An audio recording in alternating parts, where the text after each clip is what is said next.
The missing crew member from the F-15E fighter jet shot down over Iranian territory Friday has been rescued. Breaking news! Grabe ang tapang talaga ng mga sundalong Amerikano. Boots on the ground sa Iraq. Ikinasa ng US Special Forces upang i-rescue ang nawawalang weapon system officer ng bumagsak na US F-15E sa Iran. Good news mga kabayan. President Trump kinumpirma na na-rescue na ang isang crew ng F-15E sa kabila ng matinding bakbakan. Nagawa pa rin pasukin at sagipin ng Special Forces ang sundalong Amerikano. Ito ang lehitimong walang iwanan. A-10 Thunderbolt na sumuporta sa search and rescue. Naglunsad ng pag-atake sa Iran military. Mga parte ng katawan ng kalaban tumilapon sa lakas ng airstrike. Grabe, ipinakita ng ibang source ang paghulog ng Amerika at Israel ng mga bomba upang wasakin ang B-1B bridge sa Iran. Iran Foreign Ministry nagsumbong sa United Nations na itigil na ng Israel at Amerika ang airstrike sa Iran. President Trump pinaalala sa Iran na meron na lang silang 48 oras bilang deadline upang buksan ang Strait of Hormuz. Iran military at proxy isa-isang tinugis ng Israel drone at Israel fighter jets.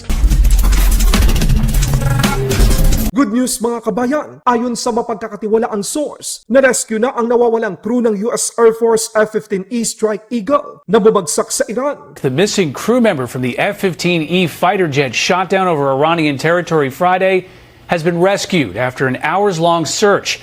There was reportedly a heavy firefight before the crew members were taken safely out of Iranian territory. For now, dagdag pa dito, si Pangulong Donald Trump mismo ang nag-anunsyo sa Truth Social Media na ang missing American member na inilarawan niya bilang highly respected colonel ay safe and sound and co. Pagkatapos ng walang takot na rescue operation sa Iran, ang US forces ay nakamonitor 24/7 sa lokasyon ng kanilang kasama kahit ito ay nasa behind enemy lines sa parting kabundukan ng Iran. Hindi madali ang naging operasyon mga kabayan dahil merong mga membro ng Iran Revolutionary Guard Corps ang nakipagputukan sa mga tropang Amerikano habang isinasagawa nito ang rescue operation. Sa katunayan, sa isang video, naglunsad ng airstrike ang isang A-10 Thunderbolt bilang suporta sa Sikorsky HH-60 Pavehawk rescue team laban sa Iran military na gustong hulihin ang weapon system officer. Dahil sa lakas ng firepower na dala ng US forces, nagkawasak-wasak at tumilapon ang iba't ibang parte ng katawan ng mga sundalo ng Iran. Sugatan man ang weapon system officer, pero siya ay nasa maayos na kondisyon at matagumpay na rescue. Flawless ang ginawang rescue operation dahil walang nasawi o nasugatan sa panig ng tropang Amerikano. Bagamat dalawa sa C-130 Hercules bilang transport aircraft na lumapag sa isang remote area sa Iran ang iniwanan ng US forces dahil ang mga ito ay na-stuck sa lupa upang hindi ito mapasakamay ng Iran military. Pinasabog ito ng militar ng Amerika. Para lang sa kaalaman ng lahat, ito na ang pangalawang beses na nagkaroon ng boots on the ground ang mga sundalong Amerikano sa teritoryo ng Iran pagkatapos ng 1980 Operation Eagle Crew. Grabe, matindi talaga ang ibinuhos na bomba ng Amerika at Israel sa B-1 bridge sa Iran. Pagkawasak ng Israel at Amerika sa tulay ng Iran, ibang anggulo ipinakita.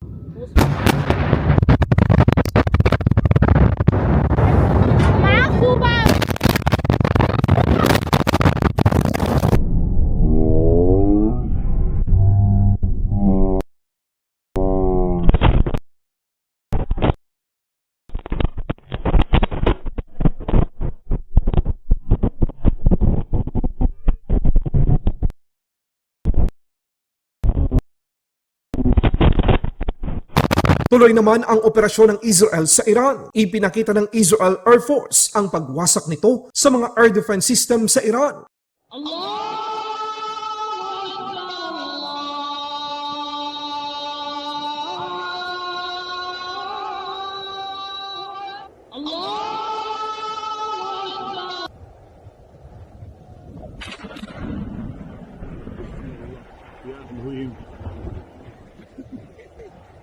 كتاب من شرد صدقيني واسمك وغشاوي لا نضوب اخذ دماغنا لازم هو ذاك عشان تخلي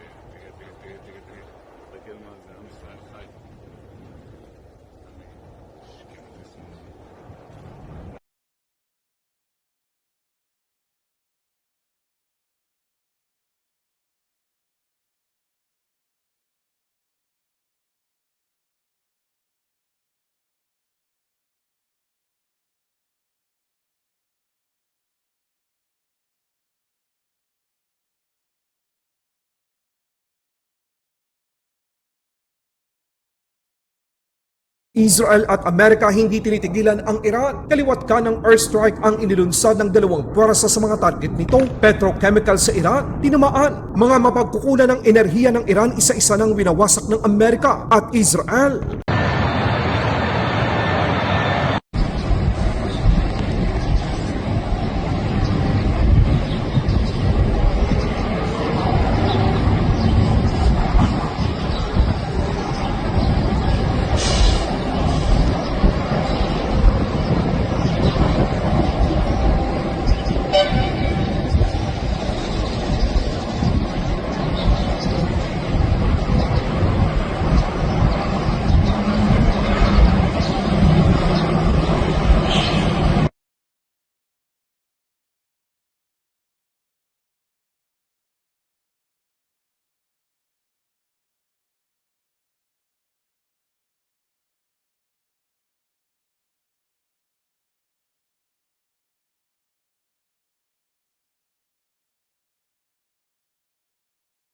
President Trump muling nagbigay ng paalala sa mga leaders na natitira sa Iran. 48 oras na lang ang natitira sa kanila matapos magbigay na ang Pangulo ng Amerika ng 10 araw na deadline. Dati, sinabi ng Iran Foreign Minister na hindi daw sila nakikipag-usap sa Amerika. Pero matapos ang 48 oras na babala ni President Trump, nagpahayag ito sa kanyang social media na handa itong pumunta sa Islamabad, sa Pakistan, para makipag-usap sa Amerika. Dagdag pa ng Iran Foreign Minister, hindi totoo na ayaw ng Iran makipag-deal sa Estados Unidos. Iran Foreign Minister nagsumbong sa United Nations Security Council matapos tumama ang ilang airstrike ng Israel at Amerika malapit sa nuclear facility ng Iran.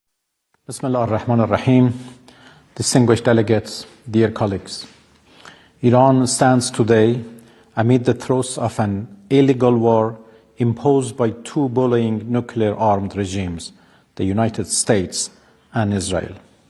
This war of aggression is blatantly unjustified and brutal. They initiated this aggression on 28 February, while Iran and the United States were engaged in a diplomatic process to resolve Americans' alleged concerns over Iran's nuclear program. They betrayed diplomacy for a second time in the course of 9 months by torpedoing the negotiating table. They are targeting civilians and civilian infrastructures with no regard for laws of war and basic principles of humanity and civility. The United Nations and the core values it embodies, as well as the overall human rights framework, are at serious stake.